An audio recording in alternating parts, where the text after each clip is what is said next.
అందరికీ నమస్కారం. ఇవాల్టి వీడియోలో న్యూమాటిక్ మరియు హైడ్రాలిక్ సిస్టంల యొక్క భద్రతా అంశాలను ఎలా నిర్వహించాలో, పరీక్షించాలో మరియు మెరుగుపరచాలో చర్చిద్దాం. న్యూమాటిక్ సిస్టంపై భద్రతా జాగ్రత్తలను చర్చిద్దాం. ఇతర సాంప్రదాయిక శక్తి వనరులను ప్రమాదకరమైనవిగా భావించినప్పుడు న్యూమాటిక్ సిస్టమ్ తరచుగా ఉపయోగించబడతాయి. సాధారణంగా అధిక వోల్టేజ్ విద్యుత్ మరియు మండే జ్వరాల స్థానాల్లో వాయు సాధనలను మరియు పరికరాలను ఉపయోగించబడతాయి. 1. సంపీడన వాయువు నుండి ప్రజల తీవ్రమైన హానిని ఎదుర్కొంటారు. ముక్కు లేదా చెవి వంటి మానవ కుహరాలకు సంపీడన గాలిని ఎప్పుడూ అనుమతించవద్దు మరియు దానితో ఎవరిని స్నానం చేయవద్దు. 2.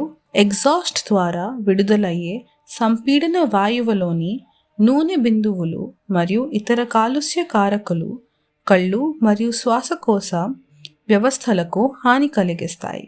3. ఏదైనా సిస్టంలను ఆన్ చేయడానికి ముందు మొత్తం సర్క్యూట్, ఏదైనా సంభావ్య వదులుగా ఉన్న ముక్కలు, వర్జినియా పైప్లు లేదా అసాధారణ ఒత్తిడి కోసం తనిఖీ చేయాలి. 4. సిస్టమ్ లీక్ కనుగొనబడితే వెంటనే పనిని నిలిపివేయాలి. 5. కంప్రెస్డ్ ఎయిర్ ఇప్పటికీ మీ సిస్టంలో నడుస్తున్నప్పుడు పెద్ద లేదా చిన్న మార్పులు చేయకుండా ఉండండి. మొదట దాన్ని ఆపివేయండి. 6. టూల్ ఆపరేషన్ సమయంలో అటాచ్మెంట్లు బయటకు రాకుండా నిరోధించండి. ఎల్లప్పుడూ సేఫ్టీ క్లిప్ లేదా రీటైనర్ ఉపయోగించుకోండి.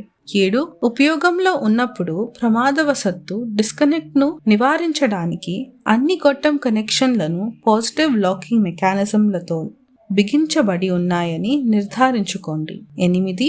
బాగా వెంటిలేషన్ ఉన్న ప్రదేశంలో మండే వస్తువులకు దూరంగా ఎయిర్ కంప్రెషర్లను ఉపయోగించండి. 9. ఎయిర్ కంప్రెషన్ పై లేదా వ్యతిరేకంగా వాయు ప్రవాహాన్ని అడ్డుకునే ఏదైనా ఉంచడం మానుకోండి. 10. తయారీదారు సిఫార్సు కంటే ఎక్కువ పీడనం వద్ద న్యూమాటిక్ సాధనాన్ని ఎప్పుడూ ఉపయోగించవద్దు. 11. ఎయిర్ కంప్రెసర్ గరిష్ట పీడనకి సమానంగా లేదా అంతకంటే ఎక్కువ PSI రేటింగ్లతో కనెక్షన్లు మరియు గొట్టాలను ఉపయోగించండి. 12. కంప్రెస్డ్ ఎయిర్ కోసం షట్ ఆఫ్ వాల్వ్ ఎల్లప్పుడూ అందుబాటులో ఉండాలి మరియు కనిపించాలి. 13. ఇతర వ్యక్తులతో సహా శరీరంలోని ఏ భాగాన్ని ఎప్పుడూ న్యూమాటిక్ టూల్ లేదా నాజిల్ వద్ద సూచించవద్దు. 14. సాధనం మ్యానుఫ్యాక్చరర్ మీరు దానితో ఉపయోగించమని సూచించిన జోడింపులను మాత్రమే ఉపయోగించండి. 15. క్లీనింగ్, లూబ్రికేషన్ మరియు సాధారణ నిర్వహణతో సహా మ్యానుఫ్యాక్చరర్ నిర్దేశించబడిన గాలికి సంబంధించిన సాధనలను నిర్వహించండి. 16. ఒక న్యూమాటిక్ సాధనని దాని గొట్టం ద్వారా ఎప్పుడూ తీసుకువెళ్లొద్దు. 17. ఎయిర్ కంప్రెసర్లను ప్లగ్ చేయడానికి గ్రౌండెడ్ అవుట్లెట్లను మాత్రమే ఉపయోగించాలి.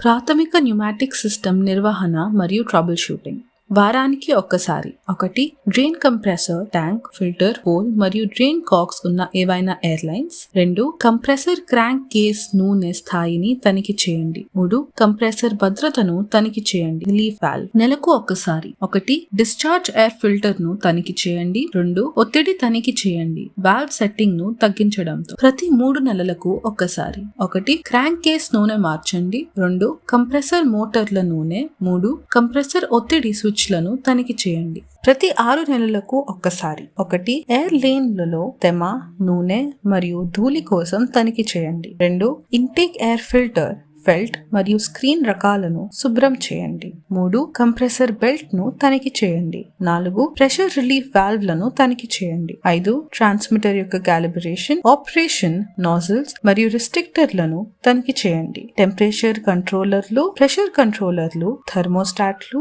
మరియు హ్యూమిస్టాట్లు. 6. ప్రెషర్ ట్రాన్స్మిటర్లు మరియు కంట్రోలర్ల పైపింగ్ ను తనిఖీ చేయండి. 7. క్లీన్ ఎలిమెంట్లు మరియు హ్యూమిడిస్టాట్ సంవత్సరానికి ఒక్కసారి. 1. కార్ట్రిడ్జ్ ని భర్తీ చేయండి. ఇంటేక్ ఎయిర్ ఫిల్టర్లను టైప్ చేయండి. 2 రిసీవర్ కంట్రోలర్ల అమెరికాను తనిఖీ చేయండి. 3 వాల్వ్స్ టైట్ క్లోజ్ ఆఫ్ కోసం తనిఖీ చేయండి. Pneumatic system trouble shooting. తక్కువ ఆపరేటింగ్ ఒత్తిడి. న్యూమాటిక్ సిస్టమ్ బాగా పనిచేయాలంటే తగిన గాలి పీడనం అవసరం. వివిధ రకాల మూల కారణాలను కలిగి ఉన్న గాలి పీడన సమస్యల వల్ల సిస్టమ్ సమస్యల గణనీయంగా పెరుగుతాయి. కంప్రెసర్ తరచుగా గాలి పీడన నష్టానికి కారణం అయితే వదులుగా ఉండే వాల్వ్లు మరియు కనెక్షన్లు, డర్టీ ఫిల్టర్లు మరియు పేలవమైన నిర్వహణ పద్ధతులు వంటి ఇతర అంశాలు కూడా దోహదం చేస్తాయి. అయినప్పటికీ చాలా తక్కువ లేదా అధిక పీడనంతో సమస్యలు సిస్టమ్ యొక్క మొత్తం ప్రభావం మరియు నడుస్తున్న ఖర్చులను ప్రభావితం చేస్తాయి. 1 అస్థిరమైన లేదా లేని వాయు ప్రసరణ ఉన్నప్పుడు తీసుకోవడం వడపోత ఒత్తిడి సమస్యలను ఎదుర్కొంటుంది. ఫిల్టర్ తుప్పు పట్టినా లేదా విరిగిపోయినా తీసుకోవడం మూసుకుపోతుంది. సమస్యను పరీక్షించడానికి ఇంటేక్ ఫిల్టర్ను తీసివేయండి, దాన్ని శుభ్రం చేయండి లేదా భర్తీ చేయండి.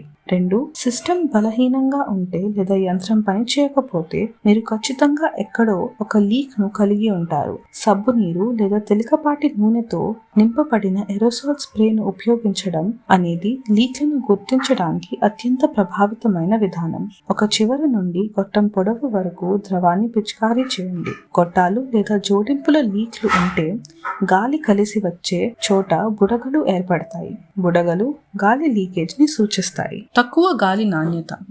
1 ప్రెషర్ వాల్వ్లు, ఫ్లో కంట్రోల్ వాల్వ్లు మరియు లీనియర్ లేదా రోటరీ యాక్చుయేటర్లు వంటి డిమాండ్ వైపు భాగాలు గాలి నాణ్యతతో ప్రభావితమై ఉంటాయి. కొన్ని భాగాలలో పేలవమైన గాలి నాణ్యత మొత్తం సిస్టంపై క్యాస్కేడింగ్ ప్రభావాన్ని కలిగి ఉంటుంది. 2 పిస్టన్లపై తీవ్రమైన తుప్పు స్పష్టంగా కనిపిస్తుంది. తుప్పు పట్టడం యొక్క స్వల్ప సూచన కూడా ఉంటే తెమ సమస్య ఉంటుంది.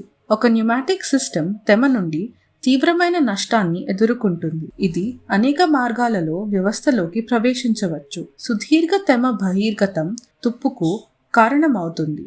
ఇది ఇతర సిస్టమ్ భాగాలకు వ్యాపిస్తుంది మరియు మొత్తం వ్యవస్థ అంతటా అనేక రకాల సమస్యలను కలిగిస్తుంది. 3 న్యూమాటిక్ సిస్టమ్లతో చాలా తరచుగా వచ్చే సమస్యలలో 1 వాల్వ్ స్పూల్ జామింగ్. ఇది సాధారణంగా తుప్పు లేదా సిస్టమ్ శిథిలాల ద్వారా తీసుకురాబడుతుంది.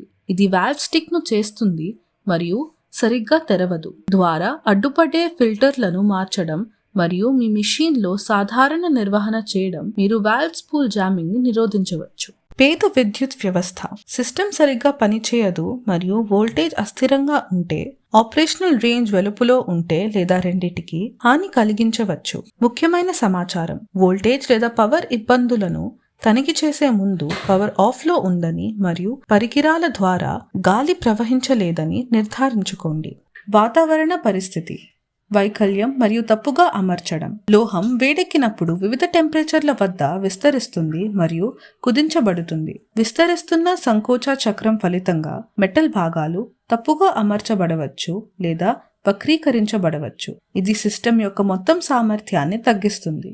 ఈ సమస్యలను నివారించడానికి మీ సిస్టంతో పని చేస్తున్నప్పుడు ఆకస్మిక టెంపరేచర్ మార్పుల నుండి మీ కంప్రెసర్ను దూరంగా ఉంచేలా చూసుకోండి మరియు బయట టెంపరేచర్ పై శ్రద్ధ వహించండి. Pneumatic installations. ఏదైనా న్యూమాటిక్ సిస్టమ్ అది ఎంత మంచిదైనా సరిపోని సంస్థాపన కారణంగా ముందుగానే విఫలమవుతుంది. Side loading. ఇది పిస్టన్ రాడ్కు మద్దతు లేదా మార్గదర్శకత్వం లేకుండా లోడ్ వర్తించినప్పుడు లేదా మౌంట్ను మరియు పిస్టన్ రాడ్ కనెక్షన్ సమలేఖనం లేనప్పుడు సరిగ్గా మౌంట్ను చేయడం వల్ల సంభవించవచ్చు. ఉదాహరణకు, సైడ్ లోడింగ్ అభివృద్ధి చెందితే న్యూమాటిక్ సంబంధించిన సిలిండర్ మరమ్మతులు అవసరమవుతాయి. సైడ్ స్ట్రెస్లను తగ్గించడానికి అనేక వ్యూహాలు ఉన్నాయి. అయితే మొదటి ఇన్స్టాలేషన్ సమయంలో ఏది ఖచ్చితం అమరికను అధిగమించదు. ఎంపిక ప్రమాణాలు. మీ నిర్దిష్ట అప్లికేషన్ కోసం సరైన న్యూమాటిక్ సిస్టమ్ను ఎంచుకోవడం కష్టంగా ఉంటుంది. సరైన డైరెక్షనల్ ఫోర్స్ ఎంచుకోవడం నుండి మీ నిర్దిష్ట ప్రక్రియ కోసం లోడ్ అవసరాలను గుర్తించడం వరకు మీరు న్యూమాటిక్ సిస్టమ్ సరళంగా ఉన్నప్పటికీ తప్పు ఉత్పత్తిని ఎంచుకోవడం సులభం. డిజైన్లో ఇన్స్టాల్ చేయడం సులభం, ధారలో సరసమైనది మరియు పనితీరు పరంగా మన్నికైనది. ఈ వీడియోలో ఇప్పటి వరకు మేము న్యూమాటిక్ మరియు హైడ్రాలిక్ సిస్టమ్ల నిర్వహణ, ట్రబుల్ షూటింగ్ మరియు భద్రతా అంశాలను చర్చించాము. ఈ వీడియో చూసిన తర్వాత మీరు భద్రతా అంశాలను తెలుసుకోవచ్చు, వాటిని నిర్వహించవచ్చు మరియు న్యూమాటిక్ మరియు హైడ్రాలిక్ సిస్టంలను పరీక్షించగలరని ఆశిస్తున్నాము. చూసినందుకు కృతజ్ఞతలు. శుభదినం.